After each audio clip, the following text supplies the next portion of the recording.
Alright, what's good, y'all? We're back with another video, and I got some new gameplay for y'all. Alright, so yesterday I decided to run the new doubles event because I had just got done playing the King of the Court, and I was raging. Alright, I was so through, I was upset, and I needed something to make myself feel good. And I knew if I played doubles, I would probably win. I'd have a great chance because I'm a shot creator for one, and two, I'm a great twos player. So I had to find a new partner. So I joined the squad of this pure glass cleaner, and me and him decided that we was just gonna run it up.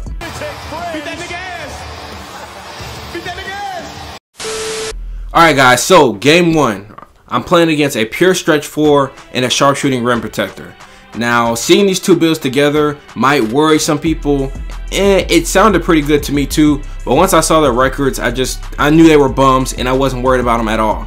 Alright, so like I told you, Brent Boy was my partner, and he is a pure glass cleaner, the perfect thing to complement my build. So I knew we had a chance, plus we were getting ball first, so honestly I had no worries going into this game. So first possession, I'm just gonna see what I can get, and then I realized my matchup's not even playing. I don't know what he was doing. He must have left his controller there, so I just started taking advantage of it, and that's when I decided to shoot threes. When my man's not playing good defense, that's when I try to warm myself up with threes.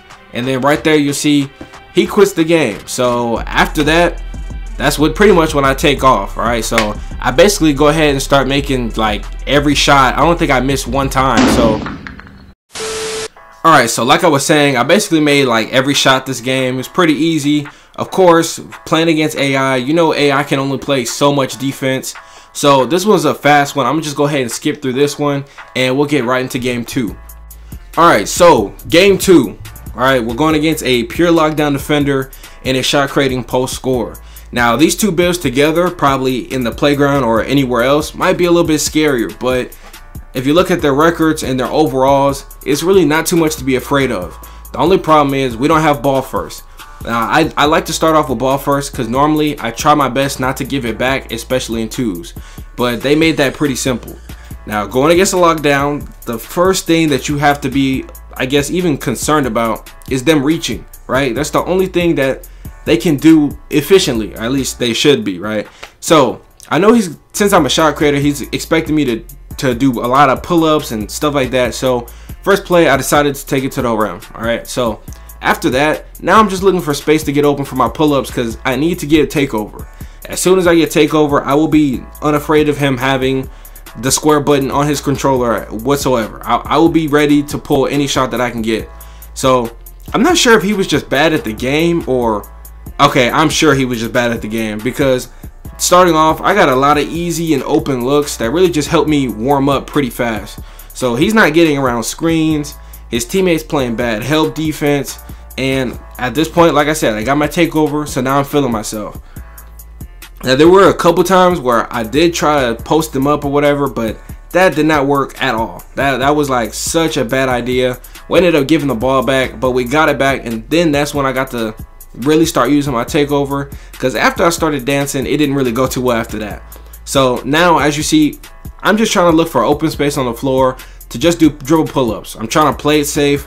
I don't want to give him a chance to get a good contest or to get the ball back, because the best thing that you could do in this event, or especially like any twos game, is when you get the ball, make sure that you're not giving it back, because then you're giving them a chance, giving 2K a chance just to mess you over or for you to lose the game. So I do the split in between them, hit that dribble pull up or that spin jumper, and after that I just fake them out like I'm a stretch big, and everything is green. So as you see, his defense it's terrible. Honestly, it's really bad. Their records were bad, so I just figured they weren't going to be all that good, but you can never be too careful. And after that, you see right here, I green up for the last shot, and we're on to game three.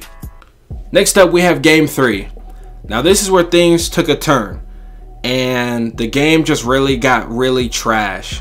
So you'll see here, we're playing comp, playmaking shot creator, and a pure post scorer. The builds don't really mix super well, but obviously they're comp and they've played a lot of games. But look what we're playing.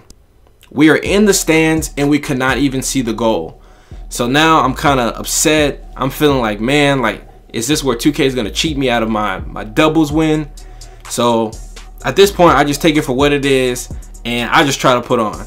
So Look, my idea, my game plan was to do a post, not a post fade, but a dribble pull up to the right like every time. Because honestly, I'm not sure why or what it is, but I've been using these animations since like last year. So for some reason, I've just gotten down how to time my dribble pull up to the right so well, it's ridiculous. Like, I can do it without obviously looking at the screen and stuff like that a lot of times. So not being able to see the goal and like playing in the crowd, it's a little bit distracting. But I knew if I just drove or created enough space to just drive to the right and do a dribble pull up, that we were gonna be okay. So I'm still rocking with my same teammate, and luckily I have a pure glass cleaner on my team because he basically outboarded the post scorer every time. And you'll see in the beginning, look, I was throwing up a lot of bricks. All right, I don't know what it was, but I was throwing up a lot of bricks. So when I'm giving the ball back, the pure post scorer starts, you know, going off a little bit. Well, actually, I don't even say going off. He gets his first 2 points, and then after that, I'm pretty sure he just chokes it. I'm not sure what went on or what. I'm not sure if it's because he can't see the goal, but I guess he mistimed it. And then you see right there, I can finally see where the 3-point line is, so that helped me out a lot. So now I can see how close I am to going out of bounds. But my game plan has not changed. I'm still driving to the right every time, and my plan is to just shoot dribble pull-ups on that side of the court every time, because I can't see anything over there in the crowd, in the stands, and I know I'm not gonna be able to see my bar. So lucky enough, I get my takeover, and now the game is pretty much, it's a wrap now. Now I can just catch my screens and do pull-ups the entire time.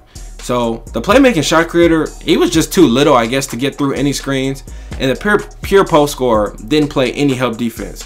So look, quick tip of advice: when you're playing a shot creator and a glass cleaner, whoever your big man is, you see how my center is setting me screens? The big man has to come up just a little bit, just to show, just so I won't pull the shot every time. Because if you don't, you're basically allowing me to score every possession, and obviously the little guy can't stop me, so it's your job to help him stop me, I guess is the way to put it. So look at that, I fake him out again with the stretch big move. I learned that from every toxic stretch on this game, that fake out move, and I probably should start AA glitching on these boys, but I didn't. So last play, I fake him left, go back right again. I don't know why he fell for it, and I make the shot. All right, so if you think this was bad, trust me, it got a lot worse in this game. So last but not least, we have game 4, the final game of this doubles tournament. Now I'm going against a rebounding stretch 4 and another post scorer, a shot creating post scorer. So their park records and ranks aren't all great. Their overalls aren't a problem either. So I'm feeling pretty confident. Only problem is, the game is just, it's worse than game 3. Like I said, this was the worst 2K game I've probably ever played. We were playing inside of a curtain, and we couldn't see the goal. You couldn't see the floor. You can't see the ball. We couldn't even see each other. And my teammate, shout out to Brent Boy for sticking with me and playing with me, but I wasn't sure if he had a mic or not because he didn't respond at all earlier. But shout out to him for playing. But we couldn't see it. We couldn't see each other. You see right here, you can only see one side in and one side out. So even if you're in the black, all you see is black. You can't even see yourself. So luckily I did dive out of bounds for that, so I got an idea of where out of bounds was. And the first shot I took just to see where the 3-point line was going to be, because I had confidence in my pure glass cleaner was going to get the rebound, which he did, but I just had to see like where everything was and try to figure it out. So eventually he starts getting boards and scoring, and then the post scorer starts cooking down there. I don't know how, or I don't know what buttons he was pressing, because neither of us knew what to do. And eventually they actually got on the mic, and I found out my teammate also has a mic too. Yo, what is this, boy? I don't know what this is. I can't even see, boy. So as y'all can tell, nobody knows what's going on. We don't know if the game is gonna count. We don't know if we're gonna have to start over. We don't know what's gonna happen, but all I know is I'm not taking that chance. All right, so I didn't want to lose and then have to restart this whole event over, because this was already my second time playing. The first time I had a great teammate, but somehow, some way he gets lagged out and I got matched up with a random, and I had a horrible random teammate, and we ended up losing the game, so I had to start over. And that teammate too was a random, so I lost him as well. So Look, I just didn't want to lose. I didn't want to have to start over again. So, like I said, man, my same game plan as game 3. Get him stuck on that left side of my body, get around the screen, and do a dribble pull up to the right every time. My muscle memory with that move is so good because, like I've told you guys in previous videos, I've been using the same animations for probably 2Ks now. You see right there, I just greened up and I can't even see. So I can't see my player to see the top of my shot timing. So all I could do was close it out and get the win. Alright guys, so there you have it. This was my doubles experience, my doubles journey, whatever you want to call it. Now, I'm not sure if I'm going to be playing this again if they bring it back. It was like super glitchy like I showed you guys in those last 2 games. Now, it wasn't the prettiest gameplay, but most importantly, I came out with the win, right? And it feels good to be a winner because earlier that day, I lost so many games trying to play King of the Court. And it's very hard to play that as a guard. So I'm not sure if I'll be doing that event ever again with all the raging that I did. Lastly, I guess I'll show you guys what you got for winning. If you won, you got this doubles icon, 10,000 VC, 10K in rep, and a t-shirt. Now I'm not gonna wear the t-shirt. I can't really show you guys the rep or the V. I mean, I could show you the VC, but whatever.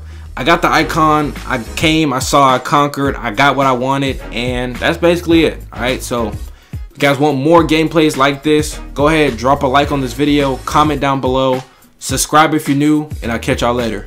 Peace.